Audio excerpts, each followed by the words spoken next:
उनकी माँ खाली प्रॉपर्टी, उनकी बहन खाली प्रॉपर्टी, उनकी भाभी खाली प्रॉपर्टी, और डेली उनका रजिस्ट्रेशन होता है। मजाकिया आदमी है, मजाकिया अंदाज में कह दिए तो क्या दिक्कत तो है? ये मजाक अपनी बहन और माँ से करे वो, किसने हक दिया है कि वो भारत के तमाम महिलाओं पे ये टिप्पणी करेंगे? उनके बाप ने उनको ये अधिकार दे के रखा है कि वो हर महिला पे उंगली उठाए। आप जिस तरह से विरोध कर रहे हैं ना, लोग आपको हिंदू विरोधी कहेंगे। कोई फर्क नहीं पड़ता है, किसी का बाप मुझे सर्टिफिकेट नहीं दे सकता है कि मैं हिंदू हूँ कि नहीं हूँ। मैं हिंदू हूँ, और ये बात मेरे माँ बाप ने जिस दिन मुझे पैदा किया उसी दिन मुझे पता है कि मैं हिंदू हूँ। अब धीरेन्द्र शास्त्री इंसान के वजह से अब हम लोग अपने मांग में बिना शादीशुदा होकर सिंदूर लगा के मंगलसूत्र पहन के चले। कहते हैं ना, अंध भक्तों का कोई अंत नहीं होता है। अंध भक्तों के घर में अगर अपनी बेटी बहू की इज्जत भी लुट जाए ना, तब भी वो जय मोदी, घर घर मोदी, हर हर मोदी करेंगे, और जय बाबा, जय धीरेन्द्र शास्त्री, जय अंध भक्त करेंगे। जिस महिला के मांग में सिंदूर नहीं होता है और जिस महिला के गले में मंगलसूत्र नहीं होता, वह खाली प्लॉट है, ऐसा हम नहीं कर रहे हैं। धीरेन्द्र शास्त्री जो है बागेश्वर धाम वाले बाबा, वो उनका यह कहना है। बाकी उसी मसले पे बातचीत करने के लिए हमारे साथ अंजलि जी हैं, हम इनसे बातचीत करेंगे। कैसे देखते हैं आप इस बाबा के बयान को? इसमें देखने वाली क्या चीज है जी? ऐसे बेवकूफ लोगों की बातों पे तो ध्यान भी देना नहीं चाहिए। इसको बेवकूफ बोल रहे हैं आप? धीरेन्द्र शास्त्री को पता भी है धीरेन्द्र शास्त्री कौन है? बिल्कुल पता है। कौन है? दो जातियों को आपस में लड़ाने वाले, धर्म के नाम पर अपनी रोटियां सेकने वाले, दो लोगों में लड़ाई करके अपना बिजनेस का ठेका चलाने वाले, और राजनीति में घुसकर राजनीतिक पार्टी से ना होने का दावा करने वाले, और सबसे बेवकूफ इंसान धीरेन्द्र शास्त्री जी के बारे में हम बात कर रहे हैं। श्री श्री श्री आदरणीय पूजनीय धीरेन्द्र शास्त्री जी। पूजनीय मान रही है ना उनको? आप समझ नहीं रहे किस तरीके से मैं उनको पूजनीय मान रही हूँ? किस तरह से मान रहे हैं? पूजनीय तो एक ही पूजनीय होता है। पूजनीय ऐसे ऐसे इंसान को पूजा कैसे किया जाता है ना, ये आप अच्छे से भली भांति समझते हैं। कैसे पूजा किया जाता है? आप 10 लाख लोग कैसे पूजा कर रहे हैं, उनका कैसे दर्शन कर रहे हैं, वही लोग जानते हैं। देखते हैं कितना भीड़ भाड़ रहता है।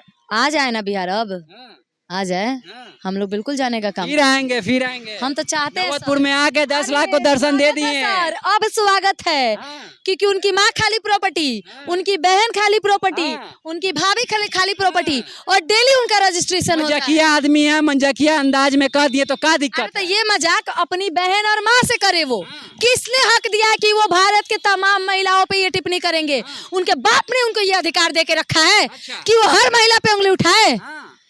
उनके बाप अधिकार उनके पिता पे चले गए आप? क्यों नहीं जाएंगे? अच्छा। जब वो देश के महिलाओं पे जा सकता है, तब उनकी माँ बहन भी कर सकते हैं। माँ बहन कीजिए। बिल्कुल, हम अभी वही कह रहे हैं कि उनके बाप ने हमें अधिकार नहीं दिया है, उनके बाप ने अधिकार उनको नहीं दिया है कि वो देश के हर महिला को ये बोलते हुए नजर आए कि अगर आपके गले में मंगलसूत्र, मांग में सिंदूर ना हो तो उसकी प्रॉपर्टी खाली है। और प्रॉपर्टी और प्लॉट का मतलब बढ़िया से जानते हैं कि क्या होता है। क्या होता है? खाली जमीन जिसकी रजिस्ट्री नहीं हुई है, उसको 10 लोग रजिस्ट्री करना चाहते हैं। उनके हिसाब से अब धीरेन्द्र शास्त्री हम लड़कियों को एक वस्तु से तोलेंगे, एक प्रॉपर्टी से तोलेंगे, ये औकात रह गई है धीरेन्द्र शास्त्री का कहना यह है कि कुंवारी लड़कियां जो रहती है, उनको शादी नहीं हुआ रहता है, तब जो है वो खाली प्रॉपर्टी रहती है। जैसे कि शादी जैसी मांग में सिंदूर होता है, वो जो है प्रॉपर्टी जो है प्रॉपर्टी जो रजिस्टर्ड हो जाता है। अब धीरेन्द्र शास्त्री इंसान के वजह से अब हम लोग अपने मांग में बिना शादीशुदा होकर सिंदूर लगा के मंगलसूत्र पहन के चले, पर उन धीरेन्द्र शास्त्री के बेवकूफ और बेतुका बयान के वजह से हर लड़का अब यही लड़की को कमेंट कर रहा है। सबसे ट्रेंडिंग कमेंट बाजी चल रहा है अभी लड़कों में,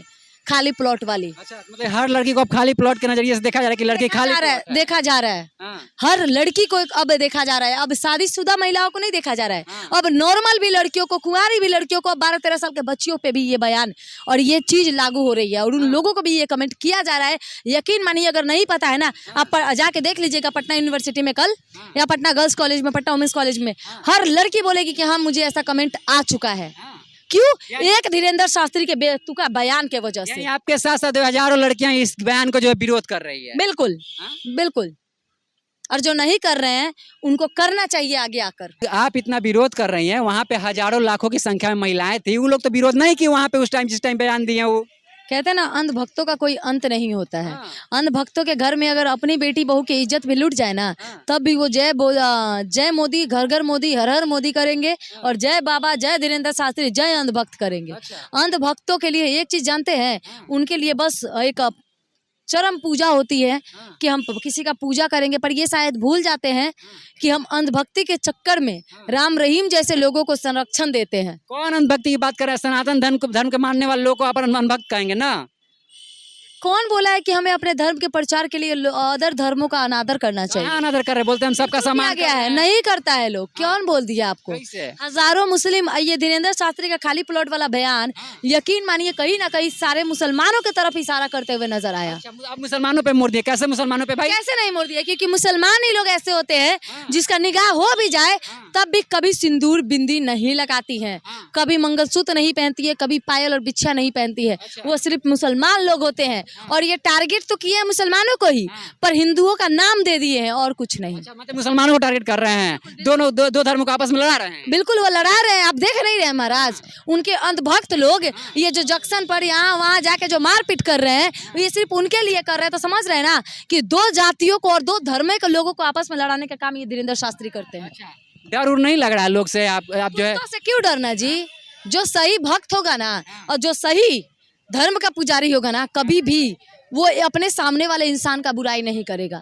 और कभी हमारा धर्म हमें ये नहीं कहता है कि हम दूसरे के धर्म को नीचा दिखाएंगे और अपने धर्म को सर्वश्रेष्ठ मानेंगे। जितना हमारा धर्म हमारे लिए मायने रखता है उतना ही हर व्यक्ति का, हर इंसान का धर्म हमारे लिए सेम मायने रखने चाहिए। इंडिया एक रिलीजन फ्री कंट्री है। यहाँ पे कोई भी जाति, कोई भी धर्म का व्यक्ति यहाँ पे आके उतना ही सम्मान के साथ रह सकता है जितना कि एक हिंदू या कोई भी अदर जाति का लोग रहता आप है। जिस तरह से विरोध कर रहे हैं ना, लोग आपको हिंदू विरोधी कहेंगे। कोई फर्क नहीं पड़ता है, किसी का बाप मुझे सर्टिफिकेट नहीं दे सकता है कि मैं हिंदू हूँ कि नहीं हूँ। मैं हिंदू हूँ और ये बात मेरे माँ बाप ने जिस दिन मुझे पैदा किया ना उसी दिन मुझे पता है कि मैं हिंदू हूँ और मैं हिंदू घराने में पैदा हुई हूँ। इसका मतलब ये नहीं है कि मैं हिंदू जाके सर पे कुत्ते की तरह भोंकूं। अच्छा, सब बाबा तो वैसा नहीं होते हैं। चलिए कुछ बाबा होते हैं मान लेते हैं, लेकिन सब ये इनको भी आप ऐसे ही नजर से देख रहे हैं जिस तरह से राम रहीम को देखते थे क्यों लोग। ना देखूं? अगर वो राम रहीम वाले बाबा नहीं होते ना तो ऐसे टिप्पणी करते हुए महिलाओं पे नजर ही नहीं आते। वो उस सरासर गलत बयान दिए और जब तक वो अपने सर झुका के हम महिलाओं से माफी नहीं मांगते, यकीन मानिए कि धीरेन्द्र शास्त्री को हम लोग छोड़ेंगे नहीं। जब तक वो विरोध करते बिल्कुल रहिएगा। जब तक वो हम महिलाओं से माफी नहीं मांगते इस गलत टिप्पणी की वजह से, तब तक हमको उनको नहीं छोड़ेंगे। इस गलत टिप्पणी का असर एक पे नहीं होती है। हजारों जो सैनिक भाई हमारे शहीद हो गए, उनकी बीवियां मंगलसूत्र और सिंदूर नहीं पहनती है, वो भी खाली प्लॉट के नजरिए से देखे जाएंगी। किसी का पत्नी, किसी का पति किसी कारणवश नहीं है, गुजर गया है बूढ़ी औरतों का, आज से उनको भी खाली प्रॉपर्टी कहा जाएगा, खाली प्लॉट कहा जाएगा। ना, बाबा में इतना शक्ति है कि रावण से बात करते हैं, हनुमान जी से डायरेक्ट उनका कांटेक्ट होता है, समझे? आपका पर्चा निकाल देंगे महाराज। अरे निकाले ना जी, काहे नहीं निकाल रहे? वो क्यों सुन नहीं रहे हैं वो? आपका पर्चा निकाल देंगे। अरे निकाले ना, कब से तो कह रहे थे कि हमारे बारे में बताइए। बिल्कुल बताइए। बता देंगे तो? हाँ तो बिल्कुल चरण में पड़ जाएंगे हम उनके। पक्का? हाँ पक्का, चलिए। बिल्कुल। चलिए, तो सच बोलना अगर चाहिए, दोगलाई नहीं कीजिएगा जी। अच्छा। सच होगा तो इनके बारे में अगर बाबा अगर बता देते हैं तो इनके चरणों में पड़ जाएंगे। बाकी जो है हमारे साथ अंजलि जी थी, इनके बातों से कितना सहमत है कमेंट बॉक्स में प्रतिक्रिया दीजिएगा। आप देख रहे थे एक्टिविस्ट, मैं अभिषेक, बहुत बहुत धन्यवाद।